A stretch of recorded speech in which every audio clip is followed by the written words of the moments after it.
Bonjour à tous, je suis ravie de vous retrouver aujourd'hui pour un nouveau tuto, un petit album tout simple, un album que j'ai réalisé avec la collection Poésie d'automne de Béatrice Garny. Vous avez pu me voir scraper si vous me suivez sur Instagram quelques cartes. Cette collection m'a pas mal inspirée et j'ai encore deux trois petites merveilles que j'aimerais pouvoir faire avec cette collection qui est vraiment très très jolie. Là je vous montre tout le matériel que j'ai utilisé. J'ai fait donc quelques tamponnages avec des tampons simpligraphiques, je ne me rappelle plus de leur nom.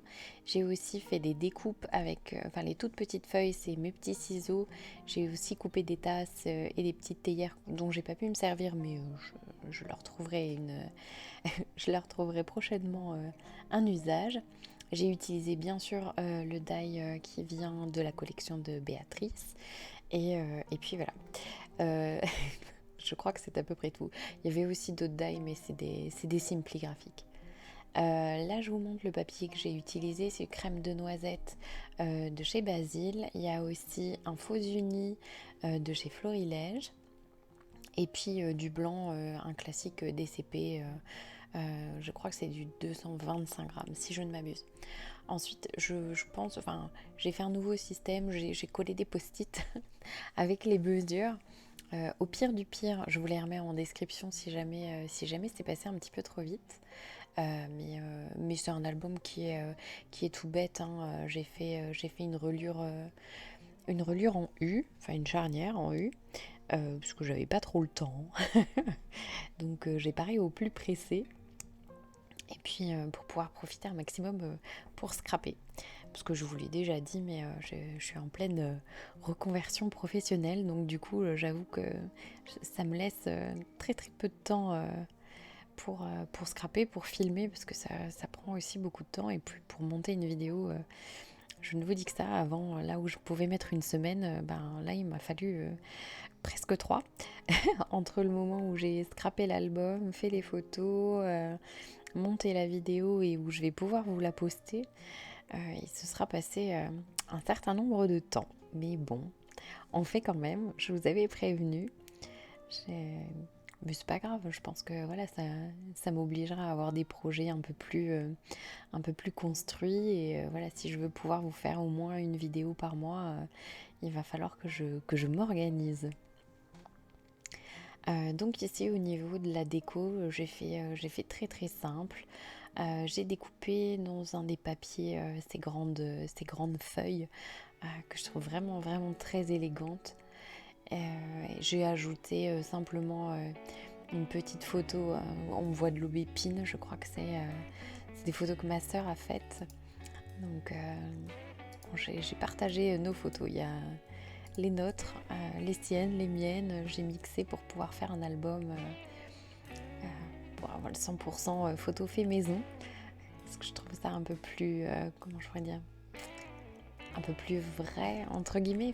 J'aime beaucoup les belles photos, mais, euh, mais j'aime scraper des photos qui m'appartiennent, dirons-nous. Là, c'est en plus le premier album que je fais où je ne scrape pas de personne.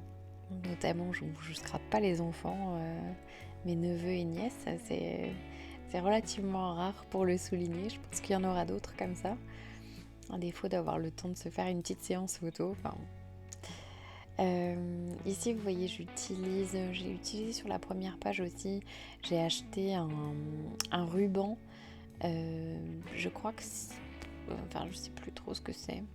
Euh, c'est pas du lin parce que c'est très souple. C'est peut-être un coton simple, non teinté. Je l'ai acheté chez Cultura. Un ruban assez large et du coup ça permet de faire plein de formes assez sympas, d'utiliser le côté un peu effiloché des côtés. C'est quelque chose que j'aime bien avoir pour pouvoir mixer les matières. Donc là j'ai un die simpli graphique, les petites die glands qui viennent de chez Béatrice Garny, que j'adore ces petits trucs là. Dès que je les ai vus, je me suis dit c'est obligé, ce die il est pour moi, il faut que j'en mette partout. Et puis aussi les tamponnages donc de chez Simply Graphic toujours. Cette planche-là, je l'aime beaucoup. Enfin, il y a eu plusieurs planches qui se répondaient. Je crois qu'il y a une comptoir du scrap et une florilège où on voit pareil, où il ne reste que la nervure des feuilles, mais celle-ci j'aime beaucoup parce que ça fait vraiment empreinte de feuilles. Et voilà, donc je les ai tamponnés pardon, avec, il y a de la Memento beige, alors je ne me rappelle plus exactement de la référence. Il y a de la Versafine Smoky Grey, je crois, un truc comme ça. J'ai aussi quelques roses, ça c'est de la Versa Magic, mais je me rappelle plus, c'est un rose tendre. Je sais plus si je les utilise là ou pas. Voilà. Mais sinon, hein, toujours les papiers de Béatrice. Donc comme vous voyez, j'essaye de... Voilà, je me suis trompée. Donc je vous montre qu'on peut décoller quand on n'a pas trop appuyé. J'essaye de scraper les photos 2 par 2 tout en tenant compte de la disposition dans mon petit livret pour que les pages se répondent bien. Donc là, j'ai utilisé une carte PL de la collection. Alors c'est quelque chose que j'ai parfois un petit peu de mal à faire, mais j'ai bien l'intention de m'entraîner parce que j'aimerais faire, à défaut de pouvoir faire un album, j'aimerais me faire un December daily. Je pense que ça pourrait être hyper sympa avec les créations que je vais pouvoir faire en boutique et puis les autres à la maison. J'aimerais bien pouvoir me faire une petite compilation de toutes les créas sur le thème de Noël. Là, je vous ai montré vite fait un petit sachet dans lequel il y a des petites découpes bois. C'est d'une collection de florilèges. Je ne me rappelle plus comment ça s'appelle. Mais j'avais acheté que les découpes bois. Celle doit être la collection de l'année dernière. Et là, il y a ces petites silhouettes de fleurs qui viennent aussi de chez Simply Graphic, pour qui j'ai vraiment eu un coup de cœur. Donc j'avais envie de les placer absolument dans cet album. Donc j'ai fait simple, blanc, comme ça passe partout. Et puis voilà, il y a les mini-feuilles de chez Mes Petits Ciseaux. Et voilà. Alors ce papier-là, avec les imprimés gris, je l'aime vraiment énormément. J'avoue que j'en aurais bien mis partout.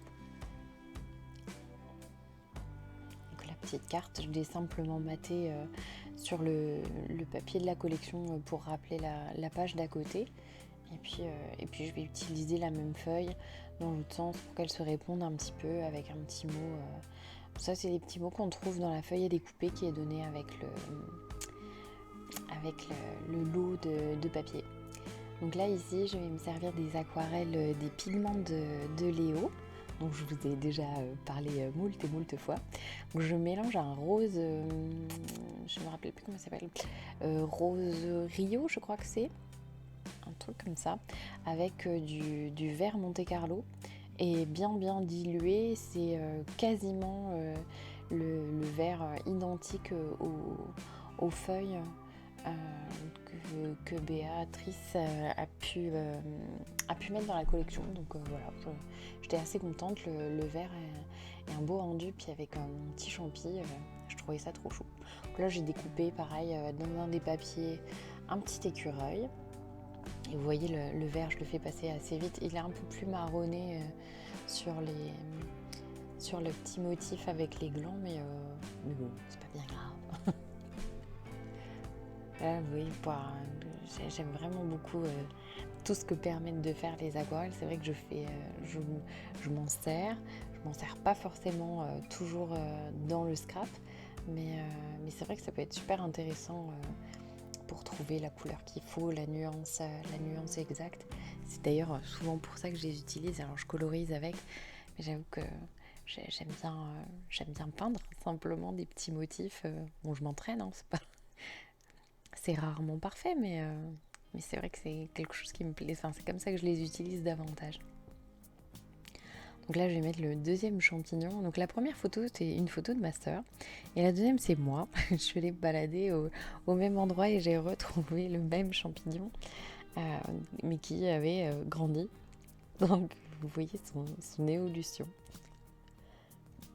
Donc toujours mon petit morceau de tissu pour mixer les matières et apporter un petit peu de profondeur à cette page que je fais toute simple, quoi. Donc je voulais garder en centrale les poésies d'automne, bien évidemment, parce que j'avoue que c'est le titre qui m'a séduit avant d'avoir vraiment les visuels de la collection. C'est le titre qui m'a séduit complètement en premier. Donc je remets un petit bout du papier dans lequel j'avais précédemment découpé mes feuillages. Et puis là, un papier gris tout simple. J'aime assez la façon dont Béatrice texture ses papiers. Je trouve que c'est toujours très intéressant. Et puis j'ai fait une petite découpe cœur, qui est aussi un die de chez Béatrice et de la collection Poésie d'automne.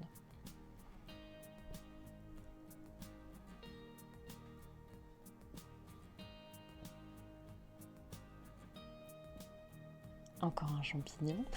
Je les aurais beaucoup photographiés en bande et puis un tout seul. Alors j'aime bien parce qu'on croirait que c'est un petit bonhomme avec un chapeau sur. Enfin, je me suis imaginé toute une histoire pour ce petit champignon. Un bonhomme avec un chapeau, voilà. Donc là, je vous fais vite fait un petit déroulé du reste des pages.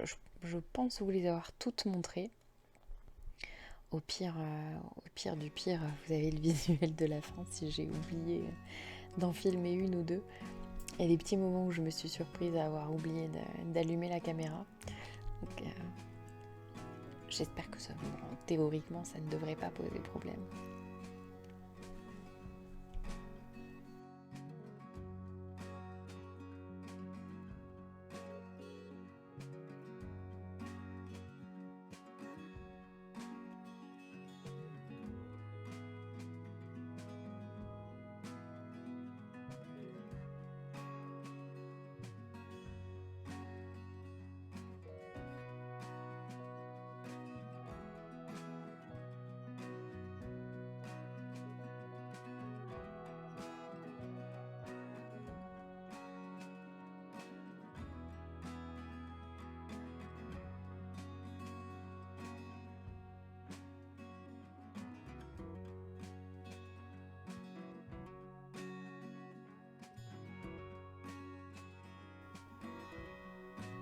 Alors là, j'ai refait une tache à l'aquarelle.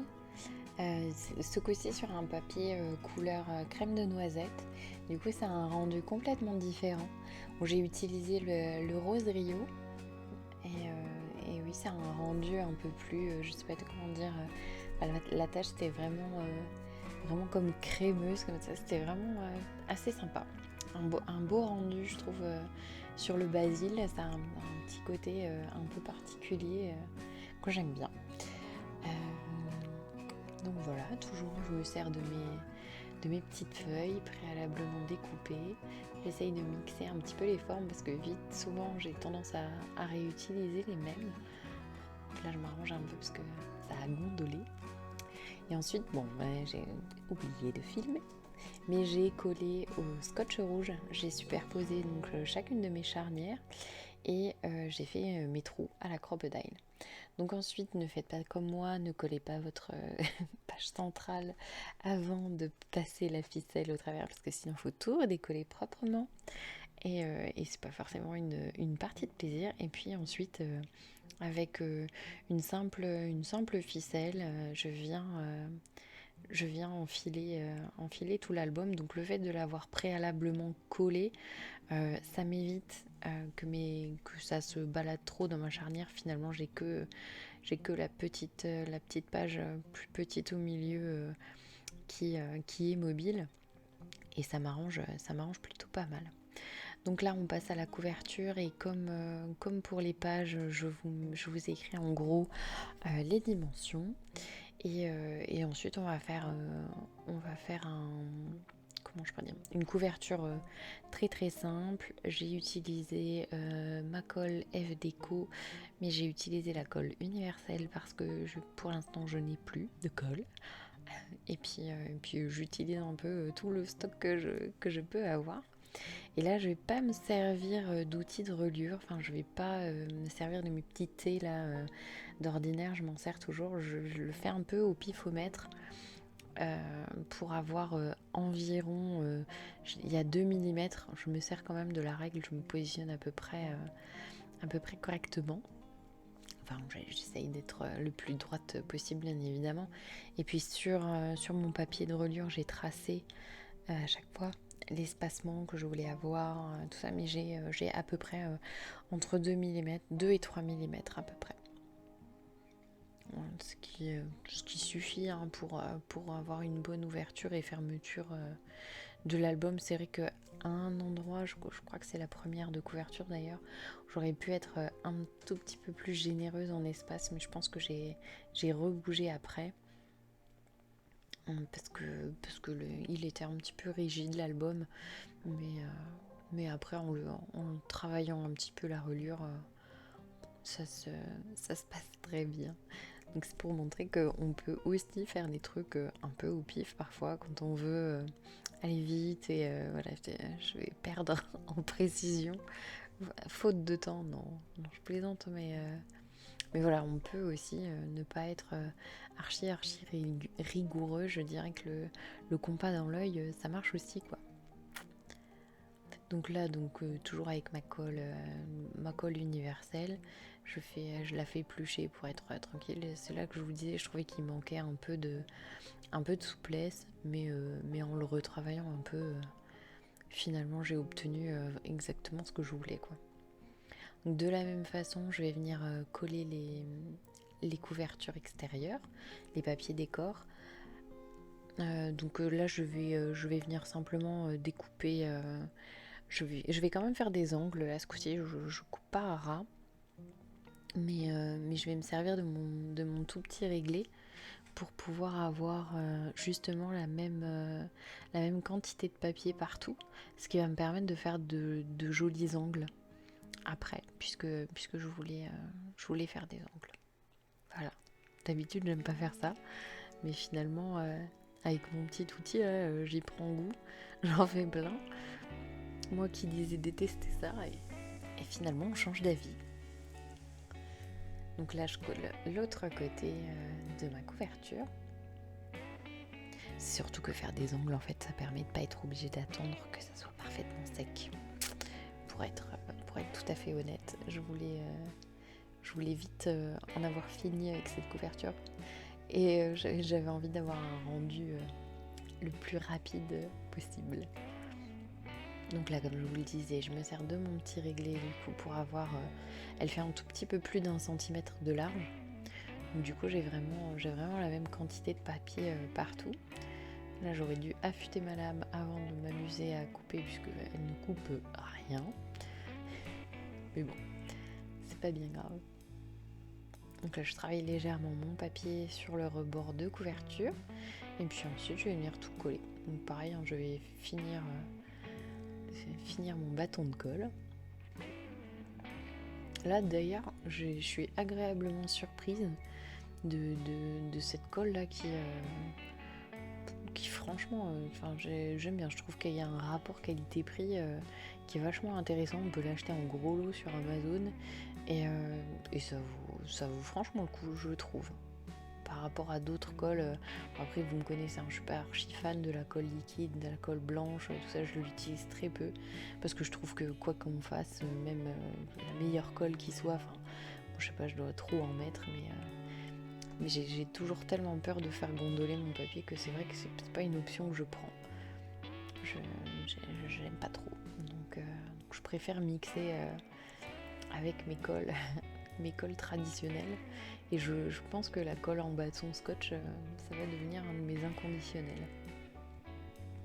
Donc avec le même papier de reliure, je viens faire la petite charnière intérieure. Donc j'essaye de respecter autant que faire se peut l'ordre de collage, en insistant bien dans les plis et en étant au maximum, en travaillant graduellement de gauche à droite, de gauche à droite. Je connais pas ma droite de ma gauche, c'est terrible. Faut que j'y pense à chaque fois avant de le dire. Mais bon, vrai. Donc je le fais en respectant au maximum cet ordre-là pour avoir une reliure souple et un papier qui rentre bien dans les petits angles, dans les petits plis. Mais voilà, en général, c'est pareil. Hein. Cet album, c'est du pifomètre, du rapide, et ça fonctionne. Donc pourquoi s'en priver? Donc là, je finis mon bâton. Vous allez voir que mon petit truc de scotch, de colle se balade un peu. Mais je suis arrivée au bout du tube. Je colle mes petites pages, mes petites intérieurs de pages vraiment à ras de ma reliure parce que je voulais laisser un maximum de gris. Je trouvais que ça faisait un joli rappel. Enfin voilà, ça me plaisait beaucoup ce gris. C'est un des papiers que j'aime bien, un très simple, mais je l'aime beaucoup. Et ensuite, je me suis servi des badges. Béatrice m'a gentiment glissé dans mon colis les badges que d'ordinaire je n'utilise jamais. Alors j'avais très peur que ça colle pas, donc vous voyez sur mon petit rondin je mets ma colle universelle et sur le métal du badge je mets de la colle blanche. Je me dis avec un peu de chance en mixant les deux j'aurai les propriétés des deux. Bon, ça se balade un petit peu au début, mais une fois que la colle a pris, franchement ça ne bouge plus. Donc voilà, je l'ai collé sur un petit rondin que j'avais acheté, je crois, chez Saga Post Scrap. Il est gravé derrière. J'en avais acheté 2 et puis finalement je m'en suis jamais servi, donc du coup je l'ai sacrifié parce que là j'avais envie de le mettre. J'avais peur que le badge, je trouve ça trop épais et que j'arrive pas à le travailler, mais finalement je l'ai carrément rehaussé et franchement moi j'aime bien. Après ça n'engage que moi. Et bien évidemment j'ai utilisé le badge Poésie d'automne. Celui-là quand je l'ai vu il m'a fait complètement craquer.